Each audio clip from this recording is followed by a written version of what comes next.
le dernier cours, donc le dernier live, on était au sujoud. Tout à fait, on était arrivé au recours. Au recours, Au pardon. recours. Pardon. On était arrivé au recours. recours, Et pardon. donc, on a vu comment est-ce que Mohamed était souple. Oui. C'est pas ma grande qualité, on va dire. Déjà. Du coup, on a dit que le recours le recours, c'est le fait effectivement de s'abaisser. Je ne sais pas comment on parle. C'est une inclinaison, je ne sais plus en français. On appelle ça une génuflexion. Une génuflexion. Voilà, Barakallahu fik. Du coup, la génuflexion, effectivement, avec les mains sur les genoux, Tout à fait. avec les doigts séparés, Oui. et on tient bien, effectivement, on tient ses genoux, pardon, Tout à fait. en ayant les bras effectivement écartés, enfin en tout cas les bras Tant que écartés, ça ne gêne arqués, pas, ça ne gêne pas les absolument. personnes à côté. Et là, on dit Subhana Rabbi al-Azim, ou dans une autre version, Qui est une Subhana Rabbi al-Azim, obligation. qui est une obligation, Subhana Rabbi al-Azim wa bihamdih, une fois étant une obligation, et plus 3 fois, 5 fois, effectivement, le witr, c'est le mieux. Peut-être on peut faire 4 ou 5, plus, étant une sunna, ce n'est pas obligatoire. Absolument. C'est bien ça. Et du coup, après ceci, on se relève. Oui, on se relève, se mais relève. comme tu dis, je pense qu'il y a un autre pilier, Oui. malheureusement, et il y a beaucoup d'erreurs dessus, c'est vraiment de rester le minimum de temps pour que tous les membres reviennent à leur place. Justement, ça c'est un pilier global. C'est un pilier global, absolument. Qui Mais correspond à toute la on prière. pourrait en parler plus tard, Oui, mais que c'est là, le important d'en minimum, parler. c'est puisqu'on voit moi j'ai déjà vu des gens en train de dire Allah Akbar, ils ne sont pas arrivés déjà qui prennent le pantalon pour se relever. C'est-à-dire ils font ça, Allah Akbar, subhanallah. Déjà, c'est déjà levé. Exactement. Et là, la prière est nulle. Totalement. La raka est nulle. Elle est nulle totalement. parce que c'est un pilier de la, un pilier de la raka, c'est un pilier de la prière. Exactement. Mais comme tu l'as expliqué, le temps de dire une fois, ça prend 3 secondes peut-être. Quand on est vraiment dans cette position, Subhana Rabbil Azim, tous les membres sont revenus à leur place. Par contre, le fait d'arriver à peine et de se relever, la raka est nulle. Donc, effectivement, il faut faire le geste, rester un minimum de temps, effectivement, que le calme soit revenu, la sérénité. Et donc, dans cette position-là, et ensuite, comme tu l'as dit, on se relève. On se relève. Du coup, le fait de se relever étant... Le fait de se relever de recours est un pilier.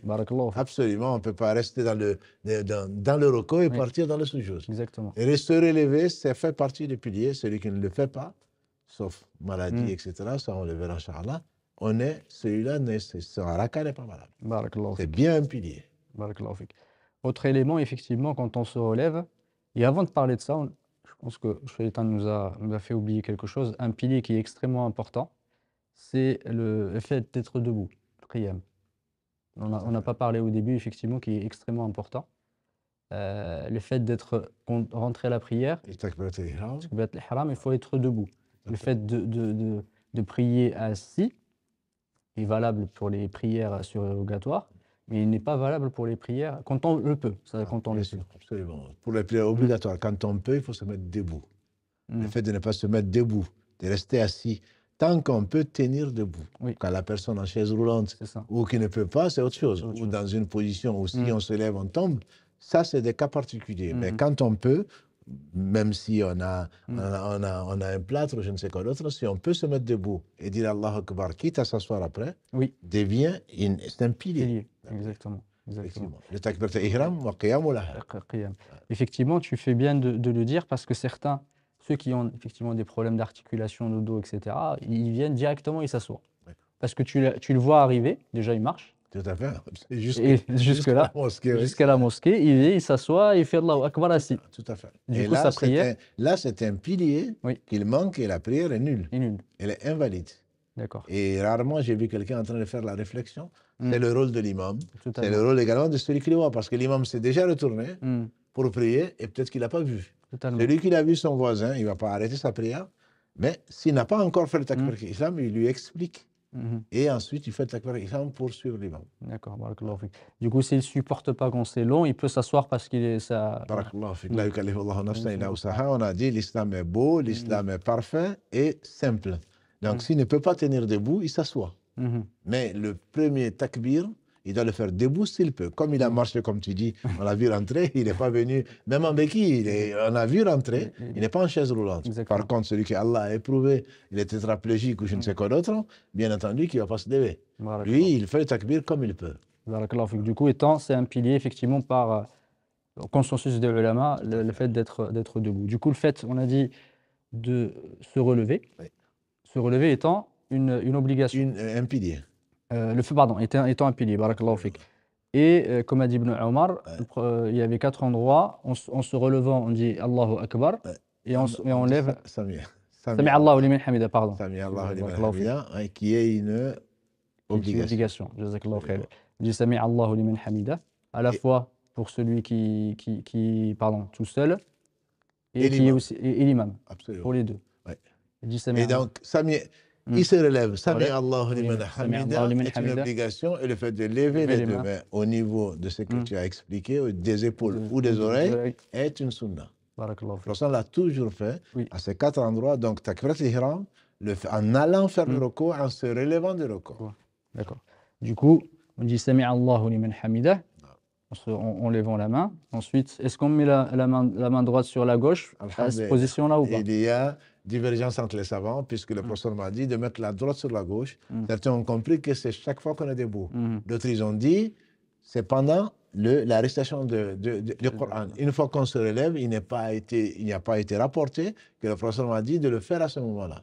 Donc l'imam Albani, quand il fasse miséricorde, lui dit que non, c'est une innovation que de mettre la droite. Ibn Baz et Cheikh Othaymin, pour ne citer que les contemporains, ils disent que puisque ça a été dit de mettre la droite sur la gauche, chaque fois qu'on est debout, on doit le faire. Donc on peut soit mettre, en se relevant, Sami Allahu liman hamida, Rabbana wa lakal hamd, on met la droite sur la gauche, ou alors on peut, donc selon l'avis que l'on suit, on peut effectivement laisser les bras. D'accord.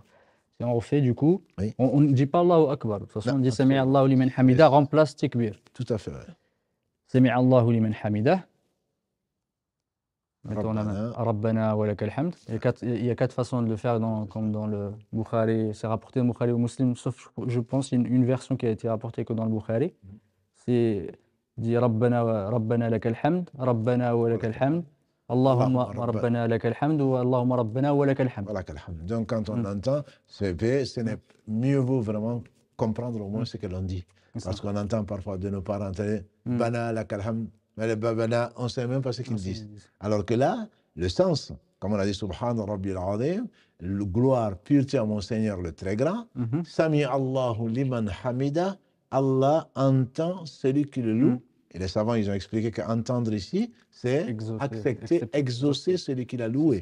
Donc ça veut dire qu'on a vraiment loué. Alors parfois, quand on est dans le recours, dans le sujoud, on ne sait même pas ce que l'on dit. On est en train de louer Allah subhanahu. Donc pureté, Allah exempt de tout défaut. Mon Seigneur, le très grand. Et quand on a fini, comme Allah l'a voulu, on dit Sami Allahu liman hamida, Allah exauce celui qui l'a loué. Rabbana wa lakal hamd, notre Seigneur, à toi la louange. Ou Rabbana, ou Allahumma Rabbana, notre Seigneur, Allahumma, oh Allah, notre Seigneur, à toi la louange. Voilà. Donc, qu'on le sache. Et ça, comme tu l'as dit, pour celui qui prie seul, ou l'imam. Quant à ceux qui suivent l'imam, l'avis largement majoritaire, c'est que quand l'imam dit Sami Allahu liman hamida, et ils ne disent pas Sami Allahu liman hamida, ils se lèvent et disent Rabbana wa lakal hamd, même s'il y a un avis particulier qui dit que même celui qui prie seul, le ma'moum, doit également dire Sami Allahu liman hamida, mais l'avis largement majoritaire, c'est l'imam ou celui qui prie seul dit Sami Allahu liman hamida, et celui qui est derrière se relève en disant Rabbana wa lakal hamd, Allahumma Rabbana lakal hamd, les différentes versions. Barakallahu fik. Des fois, on voit effectivement dans certains livres explicatifs ou dans des vidéos, certains, quand ils sont tout seuls, ils disent que Sami Allahu liman hamida. Ils disent pas Rabbana wa lakal hamd quand ils sont tout seuls. Là, c'est déjà arrivé que je vois. C'est une obligation, effectivement, et le prophète sallam, je ne connais pas de version où qu'il les dit simplement Sami Allahu liman hamida. Mais ce qu'il faut savoir, c'est qu'en se relevant, ils disaient Sami Allahu liman hamida. Et une fois qu'il était droit, il disait Rabbana lakal hamd, Rabbana wa lakal hamd, Allahumma Rabbana lakal hamd. Barakallahu fik. En tout cas, du coup, en se relevant, Sami Allahu liman hamida, Rabbana wa lakal hamd. Une fois. Une fois, absolument. Ça n'a pas été rapporté plusieurs fois. Étant une obligation ou une sunna? Rabbana wa lakal hamd. Rabbana wa lakal hamd, à ma connaissance, c'est une obligation. C'est une obligation. Voilà. Comme Sami Allah liman hamida. Par contre, il lui est arrivé, alayhi salatu wassalam, de rajouter des choses qui deviennent des sunan. Barakallahu fik. Rabbana lakal hamdu. Et après, il y a des sunan, effectivement. Comme hamdan kathiran tayyiban mubarakan fi. Il priait un jour meilleur qu'aujourd'hui.